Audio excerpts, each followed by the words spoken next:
Engineer صاحب، آپ کا مفتی صاحب سے نہ ملنا ہمارے لیے، جو آپ کا موقف عام لوگوں تک پہنچا رہے ہیں، ہمارے لیے بڑی ہزیمت کا باعث بنا ہوا ہے۔ آپ سے گزارش ہے کہ کوئی ٹھوس موقف دیں۔ قرآن و حدیث سے زیادہ کوئی ٹھوس چیز اگر آ گئی دروع عرض پہ تو میں دے دوں گا۔ اب میں کیا کہیں گے؟ میں ان کو کہوں کہ آ کے میرے ساتھ وہ بازو لگا لیں، علمی بات کریں۔ دیکھیں، میں نے اس میں بھی بات کی تھی، میں کسی شخص کو ملوں یا نہ ملوں، اس سے قرآن کی کوئی آیت ضعیف نہیں ہو جائے گی۔ یہ ایک پولیٹیکل چیز تھی، یہ دین کے ساتھ اس کا کوئی تعلق ہی نہیں تھا۔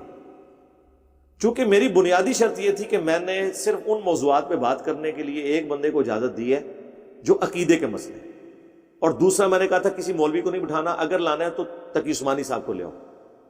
وہ پکڑ کے اس مولوی کا نام لے رہا ہے جو یہاں دیوبند میں بھی سب سے بدنام زمانہ ہے، وہ جان بوجھ کے نام لیا تاکہ پیچھے کھود دوں، انہیں بھی پتا تھا کہ نہیں کریں گے۔ تو آپ جو لوگ بھی یہ سوال پیش کر رہے ہیں، آپ لوگ جو شرائط میں پہلے دن سے رکھ رہا ہوں، ان شرائط کی روشنی میں اگر وہ تیار ہوتے ہیں آپ ان کو لیں، میں نے ابھی بھی کہا۔ باقی رہ گیا حزیمت شیمت نہیں، حزیمت ہوتی ہے جب قرآن و سنت غلط ہو، یہ ذہن میں رکھیے۔ آپ کو پتہ نہیں اس واقعے کی کیا برکات ہے، میں وہ بتائی تو یہ پھر اور مجھ سے حسد کرنے لگ پڑیں گے، میں کیمرے میں نہیں آپ کو بتا سکتا۔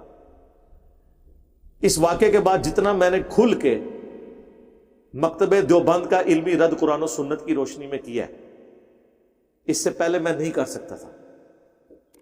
تو جو ویڈیو دیکھے گا اور ویڈیو میں دیکھے گا کہ ایک بندہ سطحی باتیں کر رہا ہے اور دوسرا بندہ ایک ایک آیت اور حدیث بتا رہا ہے، تو وہ خود جا کے سوال کرے گا کہ اس کو چھوڑو، ملا یا نہیں ملا، یہ بتاؤ کہ قاسم نوتوی صاحب قبر سے کیسے نکل آئے۔ اور اگر کوئی اتنا ڈنگر ہے نا تو مر جائے ڈنگر کی موت۔ وہ قرآن میں ہے اولئک کالانعام بل ہم اضل، جو اپنی عقل کو استعمال نہیں کرتے یہ چوپایوں کی مانند ہے بلکہ اس سے بھی بدتر۔ اگر کوئی اتنا ڈنگر ہے کہ جو اتنی واضح چیزیں دیکھ کے بھی اپنے علماء کا مسلک چھوڑنے کے لیے تیار نہیں ہے، تو وہ جہنم اسی کے لیے بنی ہوئی ہے۔ وَلَقَدْ ذَرَأْنَا لِجَهَنَّمَ كَثِيرًا مِنَ الْجِنِّ وَالْإِنسِ، بالکل واضح چیز ہے۔ ہم بریلوی تھے، جب ہمیں پتا چلا کہ یہ چیز غلط ہے اللہ سے ڈر گئے، اس سے پیچھے ہٹ گئے۔ جو بندیوں میں آئے تو پتا چلا یہاں بھی وہی کہانی ہے، اللہ سے ڈر گئے، اس سے پیچھے ہٹ گئے۔ جب اہل حدیث میں آئے تو پتا چلا کہ یار یہ چیزیں غلط ہیں، اللہ سے ڈر کے پیچھے ہٹ گئے۔ یہ لوگ ڈرنے کے لیے تیار نہیں ہیں۔ لیکن آپ انہی ویڈیوز کے نیچے دیکھیں، لوگوں کے کامنٹس ہیں جو کہہ رہے ہیں کہ ہمیں آج سے پہلے پتہ ہی نہیں تھا ہمارے بزرگوں کے یہ عقیدے ہیں، ہم تو توبہ کرتے ہیں، ہم اپنے بزرگوں سے اعلان برات کرتے ہیں۔ لیکن اب آپ نے مجھے بتانا ہے، ہمارا کوئی ایک سٹوڈنٹ، یہ تو جعلی چیزیں پیش کر رہے ہیں نا، ہمارا کوئی ایک سٹوڈنٹ جو واقعی قرآن و سنت کے دلائل کی روشنی میں ہمارے ساتھ اٹیچ تھا، جذباتی طور پہ نہیں، وہ یہ سارے ایپیسوڈ کے بعد کہے کہ آج کے بعد میں نے بخاری مسلم کو نہیں ماننا، میں دیوبندی ہوتا ہوں، ایک بندہ لے ہیں روح سے، وہ وہی ہوگا جو پہلے ہی تھا، یا وہ جس طرح لوگ شوقیہ سنتے ہیں کسی کو ایز اے اسپیکر ان کو پسند ہوتا ہے اور وہ نفرت کا اظہار کر دیتا ہے۔ تو یہ کبھی بھی نہیں ہوگا کہ ہمارے قرآن و سنت کے دلائل ختم ہو جائیں۔ میں کسی عالم کے سامنے بیٹھوں نہ بیٹھوں، اس سے کبھی بھی نہیں ہوگا کہ بزرگوں کے قبروں اور سینوں سے فیض لینا جائز ہو جائے گا۔ اگر ہو جاتا ہے تو بتا دیں، اور آپ مجھے بتائیں، ہمارے اسٹوڈنٹس تو جانتے ہیں میری تو پہلے دن سے پالیسی ہے کہ مولوی کو، میں تو آپ کو نہیں کہتا کہ مولویوں کے ساتھ بیٹھو، اور میں تو پہلے دن سے نہیں بیٹھتا۔ میں اس کے لیے کیوں تیار ہوا تھا؟ اس لیے اپنے اسٹوڈنٹس کو ایک میسج دوں کہ تم لوگ جو 12-13 سال سے میرے ناک میں دام کیے ہوئے تھے نا کہ یار کبھی تو کسی مولوی سے بیٹھنا چاہیے نا، ذرا پتہ تے لگے، پھر دیکھ لو کہ تنگ کر دیتے، وہ ان چیزوں پہ بیٹھنے کے لیے تیار ہی نہیں ہوتے اور پروپیگنڈے کرنے شروع ہو جاتے۔ اس طرح کرنے سے کوئی مان کے نہیں اٹھتا۔ آج تک کوئی مناظرے کے بعد مان کے اٹھا ہے؟ نہیں۔ تو مناظرہ چونکہ وہ شرط ہی پوری نہیں ہوئی ہے، وہ تو اب بھی نہیں ہوگی، تو اب بھی نہیں میں بیٹھوں۔ آپ میری بات کو غور سے سنیں جو میں نے پہلے دن کر رہا تھا، اور میں نے کہا تھا نا کہ قیامت تک یہ نہیں آئیں گے، تو کہتے ہیں وہ آ گئے ہیں۔ نہیں سر، اس طرح کا آنا نہیں ہوتا، اس طرح آنا نہیں ہو جاتا، اس طرح جس طرح میں نے بلایا ہے اس طرح کبھی بھی نہیں آئیں گے کہ صرف عقائد پہ بات کریں۔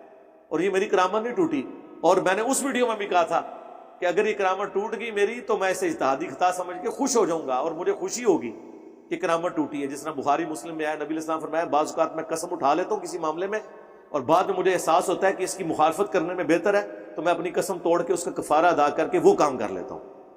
تو مجھے تو خوشی ہوگی یہ قسم ٹوٹے کہ دنیا کا کوئی عالم دین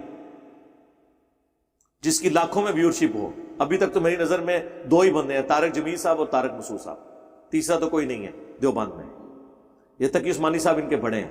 یہ تیار ہو جائیں المحند کے ان 3 عقیدوں کا دفاع کرنے کے لیے، اور ان کی ایک شرط میں نے مان لی، انہوں نے کہا کہ حضرت معاویہ کا معاملہ ہمارے لیے عقیدے کا ہے، تو آپ کو پتہ ہے میں نے وہ ایڈ کر لیا تھا، کیا تھا نا، کیوں ایڈ کیا تھا؟ کہ کہیں اس کی پلی لے کے نہ بھاگ جائے.